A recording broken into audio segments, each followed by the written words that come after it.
அனைவருக்கும் வணக்கம். நம்ம இன்னைக்கு பார்க்க போற தலைப்பு பக்தி இலக்கியங்கள். இது 12th எத்திக்ஸ் புக்ல இருக்கக்கூடிய லெசன்.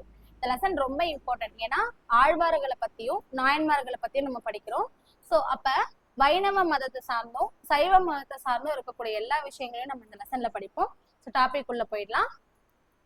ஃபர்ஸ்ட் பக்தியின் வகைகள் இல்லையா? பக்தியை ரெண்டு வகையா பிரிக்கிறாங்க. ஒண்ணு பாத்தீங்கன்னா அபரபக்தி, இன்னொன்னு பரபக்தி. சரிங்களா?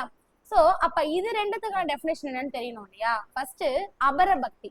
அபரபக்தினா என்னன்னா, பக்தன் தெளிவில்லாமல் குறுகிய சிந்தனையுடன் ஒரே ஒரு கடவுளை மட்டுமே வழிபாடு செய்வது அப்படின்னு சொல்றாங்க. சரிங்களா? அப்ப இந்த அபரபக்தினா என்னன்னு கேட்டாங்கன்னா, ஒரே ஒரு கடவுளை மட்டும் குறுகிய சிந்தனையோட வழிபடுறது அப்படின்னு சொல்றாங்க. அடுத்து பரபக்தி அப்படின்னா, இந்த பக்தியில எப்படி இருக்கும் அப்படின்னா, ஒரு பக்தன் என்ன பண்ணுமா, எல்லா தெய்வத்தையும் வழிபடுமா. அந்த வழிபடுற நோக்கமும் ரொம்ப பரந்த நோக்கத்துல தான் இருக்கும், உயர்ந்த நோக்கத்துல தான் இருக்கும் அப்படின்னு சொல்றாங்க. சரிங்களா? அடுத்து பன்னிரு திருமுறைகள். இப்ப நம்ம பார்க்க போறது பாத்தீங்கன்னா சைவ திருமுறைகள் இல்லையா? இந்த பன்னிரு திருமுறைகள் என்னன்னு சொல்லுவாங்க? 12 திருமுறை சைவ திருமுறைகள். சைவம்னா என்ன? சிவனை பத்தி படிக்கிறது இல்லையா? அப்ப நம்ம எந்த ஆர்டர் வைஸ் பார்க்க போறோம்னா, முதல்ல சைவ மதத்தை பத்தி பார்க்க போறோம், நாயன்மார்களை பத்தி பார்க்க போறோம், அதுக்கடுத்து ஆழ்வார்களை பத்தி பார்ப்போம் இல்லையா? சோ இதுல நம்ம பார்க்க போற ஆத்தர் யாருன்னு பாத்தீங்கன்னா திருஞான சம்பந்தர். சரிங்களா? சோ அதுக்கு முன்னாடி 12 திருமுறைகள்னா என்ன அப்படின்றத நம்ம பார்ப்போம். சோ ஓவராலா 12 திருமுறைகள் நிறைய பேர் எழுதியிருப்பாங்க. ஓகேவா? அதுல இப்ப முதல் 3 பேர் நம்ம எப்பவுமே சொல்லுவோம், முதல் மூவர் அப்படின்னு அழைக்கப்படுறவங்க யாருன்னு பாத்தீங்கன்னா திருஞான சம்பந்தர், திருநாவுக்கரசர், சுந்தரர். சரிங்களா? இந்த 3 பேரை நம்ம என்னன்னு சொல்லுவோம் அப்படின்னா முதல் மூவர் அப்படின்னு சொல்றோம். இப்ப அதே மாதிரி சைவ குரவர் அப்படின்னு பாத்தீங்கன்னா 4 பேர். யார நம்ம சேர்ப்போம்னா மாணிக்க வாசகரை சேர்ப்போம்.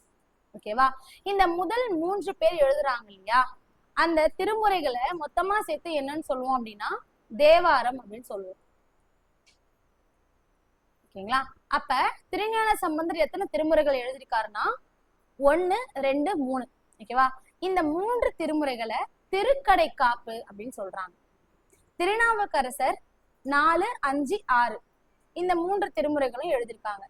சுந்தரர் 7ஆம் திருமுறையை மட்டும் எழுதியிருக்காங்க. அப்ப அந்த 7ஆம் திருமுறை வரைக்கும் நம்ம என்னன்னு சொல்லுவோம்னா தேவாரம் அப்படின்னு சொல்லுவோம். அப்ப நமக்கு மேட்ச் தி ஃபாலோயிங்ல கேட்பாங்க. அடுத்து மாணிக்க வாசகர் 8ஆம் திருமுறை. இந்த 8ஆம் திருமுறையில திருவாசகம் அவர் எழுதுற நூல் இடம்பெற்றிருக்கும். சரிங்களா?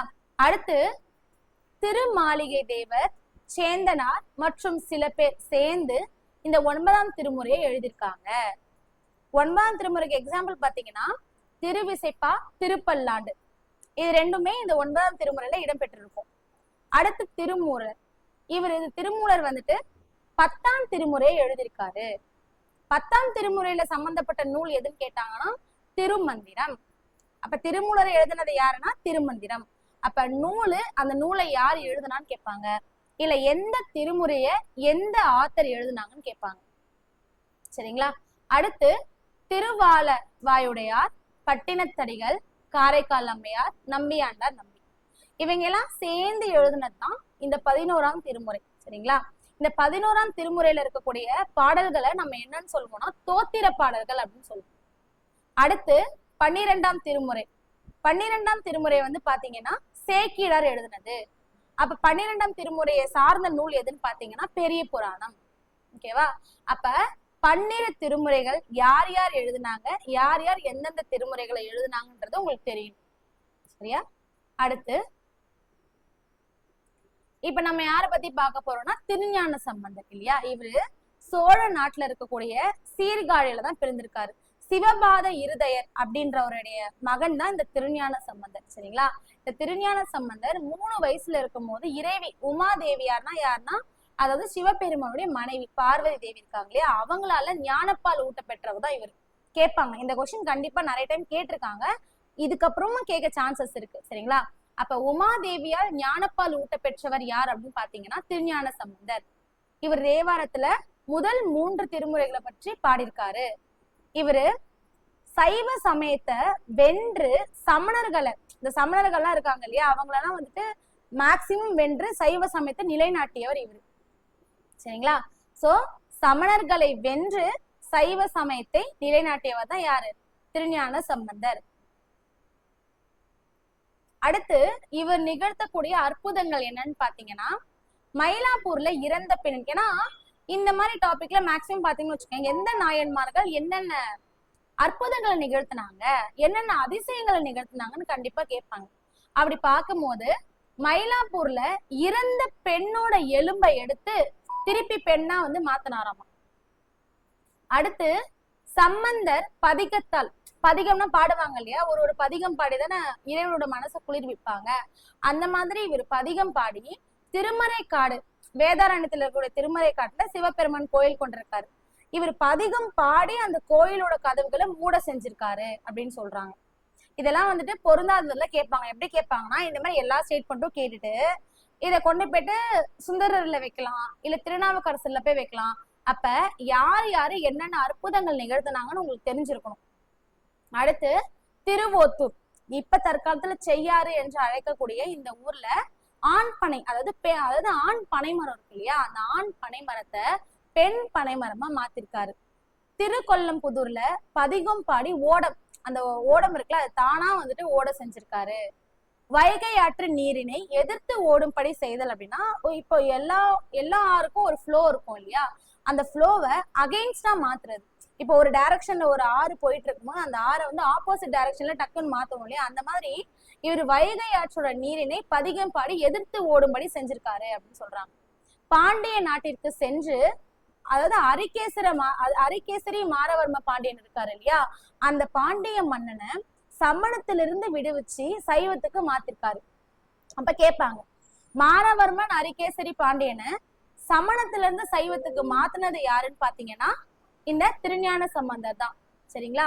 சோ இவரு சமணர்களை அனல்வாதம் புனல்வாதம் இந்த 2 வாதங்களையும் வென்று சைவ சமயத்தை நிலைநாட்டிருக்காரு. அடுத்து மதுரையில் போதிமங்கை அப்படின்னு ஒரு இடம் இருக்காமா, அந்த இடத்துக்கு போயிட்டு பௌத்தர்களை வாதத்தால வென்றும் காட்டிடுறாரு. காட்டிட்டு இவர் காட்டினதுக்கு அப்புறம் பல பௌத்தர்கள் என்ன பண்றாங்க, அவங்களுடைய சமயத்துல இருந்து சைவ சமயத்துக்கு மாறுறாங்க. சரிங்களா? அடுத்து திருஞான சம்பந்தரினோட பாடல்கள் இதை வந்து இசைத்தமிழுக்கு வளர்ச்சியா இருக்கு அப்படின்னு சொல்றாங்க. அதாவது இசைத்தமிழோட வளர்ச்சிக்கு ஒரு உதவிகரமாகவும் ஊக்கமானதாகவும் இருக்கு. ஏன்னா இவருடைய பாடல்கள் வந்து அவ்வளோ இசையா வாசிக்கக்கூடியது மாதிரி இருக்குமோமா. ஓகேங்களா? சோ அதாவது ஒரு நாயன்மார்களுக்கும் ஒரு பக்தி மார்க்கம் வந்து இருக்கும். இப்ப நீங்க போய் பாத்தீங்கன்னா சுந்தரர் பாத்தீங்கன்னு வச்சுக்கோங்களேன், சகமார்க்கம் அப்படின்னு சொல்லுவோம். அதே மாதிரி இவருடைய மார்க்கம் என்னன்னு பாத்தீங்கன்னா ஞான மார்க்கம். அப்ப மார்க்கம் வந்து கேட்பாங்க. இவர் சிவனை பத்தி என்னென்னலாம் சொல்லியிருக்காருன்னு பாத்தீங்கன்னா, சிவபெருமான் தான் முழு முதல் கடவுள், அவர் வந்துட்டு பிறப்பு இறப்பு இது எதுவுமே இல்லாதவரு, உயிர்களோட பிறவி பிணியை தீர்ப்பவர் அப்படின்னு சொல்றாங்க. இப்ப நம்ம பிறக்கும் போதுல நிறைய தப்பு பண்ணிருப்போம், பாவங்கள் செஞ்சிருப்போம், அந்த எல்லா பாவத்தையும் நீக்கிறவரு இவர் தான் அப்படின்னு சொல்றாரு. தம்மை வந்தடைந்தவர்களின் இன்னல்களை நீக்கி வீடு பேறு தருபவர் தான் சிவபெருமானு. தாம் இன்புறுவது போல பிற உயிர்களையும் இன்புறவ செய்பவர் தான் இந்த சிவபெருமான் அப்படின்னு சொல்றாரு. ஓகேங்களா? சோ இன்னைக்கு நம்ம பார்த்த தலைப்புன்னு பாத்தீங்கன்னா திருஞான சம்பந்தர். அடுத்து நம்ம ஒரு நாயன்மார்களை பத்தியும் பார்க்கிறோம், நெக்ஸ்ட் ஆழ்வார்களை பத்தியும் பார்க்கலாம். சரிங்களா? தேங்க்ஸ் ஃபார் வாட்சிங்.